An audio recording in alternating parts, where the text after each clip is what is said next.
Friends, आज हम start करेंगे क्लास 12 का चैप्टर नंबर फर्स्ट, जो हमारा है शीत युद्ध का दौर, उसका पार्ट सेकेंड। ठीक है, हमने पिछले वीडियो में पार्ट 1 किया था, जिसमें हमने पढ़ा था कि कैसे अमेरिका और यूएसएसआर के बीच मतलब वो होती है, लड़ाई होती है। शीत युद्ध का मतलब क्या होता है, ठीक है, शीत युद्ध क्या होता है, ठीक है, इस सब के बारे में हमने फर्स्ट पार्ट में पढ़ा था, समझा था, जाना था। आज हम स्टार्ट करेंगे पार्ट 2। होपफुली आपको पसंद आए। अगर पसंद आए तो प्लीज़ वीडियो को लाइक करना, शेयर करना और मेरे चैनल को सब्सक्राइब करना। तो चलो आगे बढ़ते हैं। सबसे पहले विस्तार पूर्वक यूएसए और यूएसएसआर के बारे में जानें। ठीक है, युद्ध जैसी स्थिति उत्पन्न होना, दोनों देशों के बीच हथियारों की होड़ होना, शक्ति बढ़ाने का प्रयास करना, दोनों देशों के बीच संघर्ष की स्थिति, तनावपूर्ण स्थिति उत्पन्न होना, भय अथवा डर का माहौल बना रहना। तो ये सब होता है यूएसए और यूएसएसआर के बीच में, ये सब स्थितियाँ उत्पन्न रहती हैं। आगे चलते हैं। अब है हमारा मेन चैप्टर। अभी तक हमने शीत युद्ध के बारे में जाना कि शीत युद्ध होता क्या है, ये किन किन देशों के बीच में था, कब से कब तक था, ये सब हमने पढ़ा और समझा और जाना। अब हमारा असली चैप्टर शुरू होता है, ठीक है, दो ध्रुवीयता का अंत। अब इसमें ये है, देखो, दो ध्रुवीयता अंत, जो हमारा दो ध्रुवीयता अंत है, यानी कि इसमें क्या है, यूएसएसआर है ना, जो उसका वो ख़त्म हो गया था इस चैप्टर में, बिल्कुल ख़त्म हो गया, इसी को दो ध्रुवीयता का अंत बोलते हैं। तो क्या है, इसमें सन 1991 में सोवियत संघ यूएसएसआर का विघटन हो गया था और इसी को दो ध्रुवीयता का अंत बोला जाता है। अब पूरे विश्व में एकमात्र शक्ति बची है, जो है हमारा यूएसए। ठीक है, और इसको हम क्या बोलेंगे, एक ध्रुवीयता। ठीक है, इतना समझ में आया। आगे बढ़ते हैं। अब है बर्लिन की दीवार। बर्लिन की दीवार क्या है, देखो, जर्मनी है, ठीक है, जर्मनी के ये विश्व का मैप है, वर्ल्ड मैप है। वर्ल्ड मैप में जो जर्मनी है उसके बीच में एक दीवार खींच दी गई थी। जर्मनी के बर्लिन में एक दीवार खींच दी गई थी, जिसकी एक तरफ पश्चिमी यूरोप था और दूसरी तरफ पूर्वी यूरोप था। यानी एक हिस्सा यूएसएसआर का था और एक हिस्सा यूएसए का था। पश्चिमी हिस्सा जो था वो यूएसए का था और पूर्वी हिस्सा जो था वो यूएसएसआर का था। ठीक है, तो ये दीवार बनाई गई थी। ये दीवार कब बनाई गई थी, ये ध्यान से समझना, आपके शॉर्ट क्वेश्चन में या फिर एमसीक्यू में ये चीज़ें पूछ दी जाती हैं। बर्लिन की दीवार 1961 में बनी थी। ये 28 वर्षों तक खड़ी रही थी। ये दीवार 150 किलोमीटर लंबी थी और ये दीवार जो है वो पूंजीवादी और साम्यवादी, यानी कि अमेरिका जो था वो पूंजीवादी विचारधारा को मानता था और जो यूएसएसआर यानी सोवियत संघ था वो साम्यवादी और साम्यवाद विचारधाराओं को मानता था। तो इन दोनों के पूंजीवाद और साम्यवाद विचारधाराओं के विभाजन का ये प्रतीक भी मानी गई है। और फिर इसे 9 नवंबर 1989 को वहाँ की आम जनता द्वारा तोड़कर गिरा दिया गया। ठीक है, तो ये है बर्लिन की दीवार। इसे ध्यान से समझिएगा। ठीक है, एमसीक्यू में पूछ दिया था, 1 मार्क्स में, 2 मार्क्स में पूछ दिया था पेपर में। ओके, आगे बढ़ते हैं। अब है सोवियत प्रणाली। सोवियत प्रणाली क्या है? सोवियत प्रणाली समाजवादी सोवियत गणराज्य यूएसएसआर रूस में हुई समाजवादी क्रांति के बाद अस्तित्व में आया। आपको याद होगा, आपने 9th क्लास में पढ़ा होगा, रूस में क्रांति हुई थी जो कि 1917 में हुई थी। ठीक है, तो जब ये क्रांति हुई थी, जब ये हुई थी, उसके बाद जो समाजवादी जो विचारधारा है वो अस्तित्व में आई थी, समाजवादी। और ये जो समाजवादी सोवियत गणराज्य है वो यूएसएसआर की फुल फॉर्म में हिंदी में याद रखना, पूछ दिया जाता है। ठीक है, इस क्रांति के बाद जो पूंजीवादी व्यवस्था है उसका विरोध किया गया था, समाजवाद के आदर्शों को माना गया था और उससे प्रेरित होती थी। ठीक है, निजी संपत्ति यानी कि प्राइवेट सेक्टर, निजी संपत्ति को याद रखना प्राइवेट बोलते हैं। प्राइवेट सेक्टर्स जितने भी थे, ठीक है, उनको ख़त्म करने की सोची थी। ठीक है, जितने भी प्राइवेट सेक्टर थे उन्हें समाप्त करने की कोशिश की थी और समाज में समानता को सिद्धांत के पर लाने की कोशिश की गई थी। तो ये थी सोवियत प्रणाली। आगे बढ़ते हैं। सोवियत प्रणाली की विशेषताएं क्या क्या हैं? तो अब ये याद रखना, सोवियत प्रणाली की विशेषताएं, इनका विघटन वगैरह, ये चीज़ें जो है ना क्वेश्चंस में आते हैं। ठीक है, तो इन्हें याद रखना। 6 मार्क्स में, 4 मार्क्स में, 3 मार्क्स में ये चीज़ें पूछ दी जाती हैं। पॉइंट्स में याद रखोगे तो ज़्यादा अच्छा रहेगा। पॉइंट्स में पॉलिटिकल साइंस में क्या होता है कि बताओगे आप चीज़ों को तो वो आपके लिए हेल्पफुल है। जितने पॉइंट्स होंगे ना उतना ज़्यादा बेनिफिट रहेगा आपको। तो सोवियत प्रणाली की विशेषताएं देखते हैं। पूंजी व्यवस्था को विरोध किया गया, पूंजीवादी व्यवस्था यानी कि यूएसए का विरोध किया गया, ठीक है। समाजवादी व्यवस्था से प्रेरित थी, क्योंकि ये इसकी थी यूएसएसआर थी, इसलिए समाजवादी व्यवस्था से प्रेरित थी। सोवियत प्रणाली में जो अर्थव्यवस्था थी प्लान्ड थी, नियोजित थी। नियोजित मतलब होता है प्लान्ड इकोनॉमी, ठीक है। प्लान्ड इकोनॉमी थी, नियोजित अर्थव्यवस्था थी सोवियत प्रणाली में, ठीक है। सोवियत प्रणाली में जो एक ही पार्टी थी, कम्युनिस्ट पार्टी, उसी का हमेशा से दबदबा रहता था। वही पार्टी खड़ी होती थी, वही पार्टी बनती थी, वही पार्टी जीतती थी और फिर वही बनती दोबारा। कोई और अदर पार्टीज नहीं आती थी मुकाबला करने, एक ही पार्टी का हमेशा से दबदबा था। न्यूनतम जीवन स्तर थी वहाँ के लोगों की। न्यूनतम जीवन स्तर से आप क्या समझते हैं? बेसिक नीड्स, जो आपकी बेसिक नीड्स होती हैं। क्या क्या होती है बेसिक नीड्स? स्वास्थ्य, शिक्षा और क्या कहते हैं,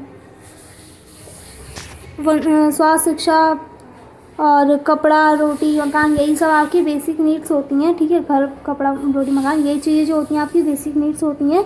तो जो ये जो चीज़ें थी वहाँ की जो नागरिक थे यूएसएसआर के, उनको ये चीज़ें उपलब्ध थीं। यहाँ की जो संचार प्रणाली थी यानी कम्युनिकेशन जो स्किल्स थी वो बहुत ज़्यादा अच्छी थी, डेवलपमेंट थी। बेरोज़गारी, एम्प्लॉयमेंट बिल्कुल भी नहीं थी। और मिल्कियत का यानी वहाँ की जो शासन का जो रूप वो है ना, शासन जो है, सत्ता का जो शासन है वो भी सरकार के हाथों में था, ठीक है। तो ये कुछ विशेषताएं हैं सोवियत प्रणाली की, इन्हें याद रखिएगा और अच्छे से पढ़ लीजिए। आगे बढ़ते हैं। अब हम पढ़ेंगे दूसरी दुनिया का अर्थ। दूसरी दुनिया से आप क्या समझते हैं? दूसरी दुनिया देखते हैं। यूएसएसआर को दूसरी दुनिया के नाम से जाना जाता है। दूसरी दुनिया पूर्वी यूरोप के देशों को समाजवादी प्रणाली की तर्ज पर ढाला गया। इन समाजवादी देशों को ही दूसरी दुनिया कहा जाता है, यानी कि यूएसएसआर इनडायरेक्टली यूएसएसआर को दूसरी दुनिया बोलते हैं। याद रखना, दूसरी दुनिया किसे कहते हैं? यूएसएसआर को, ठीक है। आगे चलते हैं। अब है मिखाइल गोर्बाचेव, ठीक है। ये एक राजनीतिक नेता रहे हैं, ठीक है। इन्होंने भी अपनी तरफ से कुछ सुधार किए हैं, कुछ नीतियां बनाई थी जिनके बारे में हम पढ़ेंगे। क्या क्या थे इनकी नीति? मिखाइल गोर्बाचेव 1985 में कम्युनिस्ट पार्टी के महासचिव बने। पश्चिमी देश यानी कि यूएसए के मुकाबले प्रौद्योगिकी और सूचना के मामलों में काफ़ी आगे निकल चुके थे, ठीक है। जो पश्चिमी देश ने यूएसए के जो देश थे, अमेरिका के जितने भी देश थे, वो इस मामले में प्रौद्योगिकी और सूचनाओं के मामले में बहुत आगे निकल चुके थे। किससे? यूएसएसआर, सोवियत संघ के मुकाबले, ठीक है। मिखाइल गोर्बाचेव ने सोवियत संघ को पश्चिमी देश के बराबर लाने के लिए बहुत कोशिश की और उस हिसाब से बहुत ज़्यादा नीतियाँ भी बनाई। मिखाइल गोर्बाचेव ने 2 नीतियाँ बनाई, ग्लासनोस्त और पेस्ट्रोइका। जिसको ग्लासनोस्त को बोलते हैं खुलापन, पेस्ट्रोइका को बोलते हैं पुनर्रचना, ठीक है। ये 2 नीतियाँ बनाई। आर्थिक और राजनीतिक सुधार तथा लोकतंत्रीकरण की नीति भी इन्होंने चलाई। तो ये कुछ नीतियाँ इन्होंने बनाई थी जिससे यूएसएसआर जो है वो यूएसए के मुकाबले आगे बढ़ सके और उससे अच्छी दुगनी डेवलपमेंट कर सके। पर अनफॉर्चुनेटली क्या हुआ कि मिखाइल गोर्बाचेव भी का भी ब्रेकडाउन एक तरीके से हो गया, उनका भी सब कुछ खत्म हो गया। आगे चलते हैं, इसके बारे में भी जानते हैं। अब है स्वतंत्र राष्ट्रों के राष्ट्रकुल। स्वतंत्र राष्ट्रों के राष्ट्रकुल क्या है कि सोवियत संघ के विघटन के बाद जब सोवियत संघ खत्म हो गया था तो उसके बाद 15 नए देश जो कि सोवियत संघ को मिलाकर बने थे, मतलब 15 देशों को मिलाकर सोवियत संघ बना था, ठीक है। तो जब इसको ख़त्म कर दिया गया था, यूएसएसआर ख़त्म हो गया था, तो उसके बाद इन देशों का उदय हुआ। इन सभी देशों को मिलाकर फिर एक संगठन बनाया गया और इसी को क्या बोला जाता है? राष्ट्रों के राष्ट्रकुल, स्वतंत्र राष्ट्रों के राष्ट्रकुल। इसकी जो सदस्यता थी वो स्वैच्छिक थी। यह एक ऐसा संघ था जहां अपने देशों के बीच व्यापार बना रहता था, श्रम और वस्तुओं का लेन देन, आवाजाही बनी रहती थी, ठीक है। आगे चलते हैं। सोवियत संघ के विघटन के कारण क्या क्या है ये जानेंगे। जनता की आकांक्षाओं को पूरा ना कर पाना, सोवियत संघ पर नौकरशाही का शिकंजा कसता चला गया था। ठीक है, एक ही पार्टी को का रहना, कौन सी पार्टी थी? Communist party. यही एक पार्टी का रहना, तो ये भी एक बहुत बड़ा कारण है सोवियत संघ के विघटन के लिए। संसाधनों का अधिकतम उपयोग परमाणु और हथियारों को बनाने में लगना। हमने बात की थी फर्स्ट वीडियो में कि परमाणु और हथियारों का बहुत यूज़ किया गया था एक दूसरे को हराने में, एक दूसरे की होड़ में। ठीक है, प्रौद्योगिकी और बुनियादी ढांचों में जो पश्चिमी देशों की तुलना में पीछे रह रहा है। यूएसएसआर बहुत डेवलपमेंट कंट्री थी, आज भी है, उस टाइम पर ही बहुत डेवलपमेंट कंट्री थी, तो उसके मुकाबले यूएसएसआर जो था ना बहुत पीछे रह गया, जिस वजह से उसका विघटन भी हुआ, एक ये भी कारण बनता है। और रूस का वर्चस्वशाली होना, गोर्बाचेव ने जो सुधारों किए थे उनका विरोध करना, वहाँ की जनता ने गोर्बाचेव के जितने भी सुधार थे उनका विरोध किया था, जिस वजह से इसका विघटन हुआ। एक और ये भी कारण बनता है अर्थव्यवस्था की गतिरोध होना, यानी कि जो इकोनॉमी थी वो अच्छे से नहीं चल पाई थी, और उपभोक्ताएं जो थी, यानी कि जो भी कंज्यूमर होते हैं ना, पीपल्स की जितनी भी नीड्स होती हैं बेसिक, उनकी कमी होना। तो ये सब कारण हैं जिनकी वजह से सोवियत संघ का विघटन हो चुका था। ठीक है, 6 मार्क्स में आएगा, मैंने पहले ही लिख रखा हुआ है यहाँ पे, इसे अच्छे से पढ़ लेना, आएगा क्वेश्चन ये। ठीक है, आगे बढ़ते हैं। अब है सोवियत संघ के विघटन के परिणाम। जब सोवियत यूएसएसआर खत्म हो गया तो उसका क्या परिणाम निकला, क्या रिजल्ट निकला?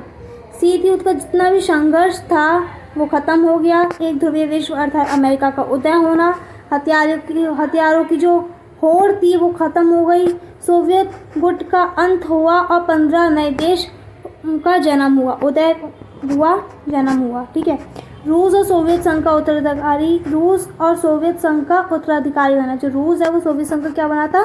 उत्तराधिकारी बना।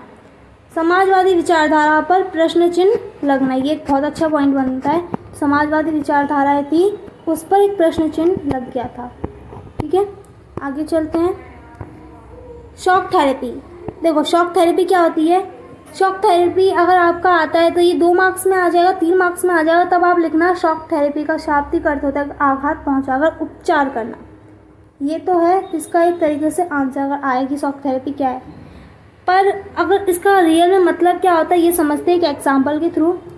साम्यवाद के पतन के बाद, यानी यूएसएसआर के ख़त्म होने के बाद, तो विश्व बैंक और अंतर्राष्ट्रीय मुद्रा कोष द्वारा जो मॉडल अपनाया था उससे ये था कि साम्यवाद को छोड़कर पूंजीवाद को अपनाना, उस मॉडल के तहत ये था, और इसी को शॉक थेरेपी कहा जाता है। आगे समझ, जब साम्यवाद यानी यूएसएसआर खत्म हो चुका था तो विश्व बैंक ने और अंतर्राष्ट्रीय मुद्रा कोष ने एक मॉडल निर्देश किया था और उस मॉडल को अपनाना था, जिस मॉडल में ये लिखा था कि साम्यवाद को छोड़कर पूंजीवाद को अपनाओ। ठीक है, और इतना बड़ा वो था ना, जो साम्यवादी लोग थे ना यूएसएसआर के, जितने भी लोग जो थे जो साम्यवाद को मानते थे, उनके लिए कितना मुश्किल है कि वो पूंजीवाद को फिर माने। तो ये एक तरीके से उनके लिए आघात पहुंचाकर उपचार करने वाला ही बात हुई है, तो इसी को हम शॉक थेरेपी का नाम देते हैं। ठीक है, आगे समझ में, आगे बढ़ते हैं। शॉक थेरेपी की विशेषताएं क्या है ये भी आ जाता है क्वेश्चन 6 मार्क्स में।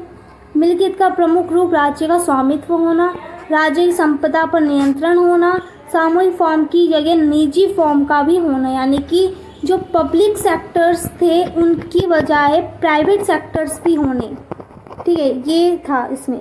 मुक्त व्यापार व्यवस्था को अपनाना, ओपन मार्केट इकोनॉमी को अपनाना। ठीक है, पश्चिमी देशों की आर्थिक व्यवस्था से जुड़ाव।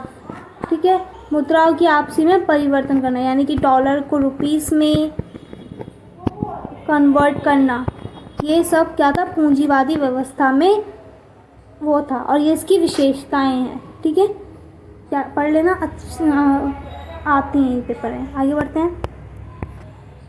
शॉक थेरेपी के परिणाम क्या हैं? पूरे देश की अर्थव्यवस्था तहस नहस हो गई थी। रूस का औद्योगिक ढांचा चरमरा उठा था। 90% लोगों को निजी कंपनियों को बेच दिया गया। जो उद्योग की जितनी भी कंपनियां थी ना, 90% की, वो सारी निजी कंपनियों को बेच दिया गया, प्राइवेट सेक्टरों को बेच दी गई। जैसे कि जिनमें आपकी रेल मंत्रालय या ऐसे जो भी कंपनियां थी वो प्राइवेट सेक्टरों को दे दी गई। महत्वपूर्ण उद्योग में की काफ़ी कम कीमत होने लगी। जो बहुत ज़्यादा महत्वपूर्ण उद्योग थे ना, उनको औने पौने दामों में बेचा गया। इसे इतिहास में सबसे बड़ी गराज सेल भी कहा जाता है। याद रखना, ये क्वेश्चन ये आ जाता है एक पॉइंट, ठीक है, एमसीक्यू में, कि सबसे बड़ी गराज सेल किसे कहा जाता है, तो ये शॉक थेरेपी को कहा जाता है। रूसी मुद्रा रूबल में गिरावट आने लगी। महंगाई का बढ़ना, खदान का आयात करना, सरकारी रियासतें समाप्त कर दी गई, अमीरी और गरीबी लोगों में विभाजन कर देना। तो ये कुछ चीज़ें हैं जो इसके परिणाम है शॉक थेरेपी के। आगे बढ़ते हैं। तो ये था शॉक थेरेपी के परिणाम, ठीक है। आगे बढ़ते हैं। तो हमारा सारी हो गई हैं, शॉक थेरेपी के परिणाम भी हो गए, शॉक थेरेपी विशेषताएँ भी हो गई। अगर आपको वीडियो पसंद आई हो तो प्लीज़ वीडियो को लाइक करना, चैनल को सब्सक्राइब करना और शेयर करना अपने फ्रेंड्स के साथ। Thank you, bye bye.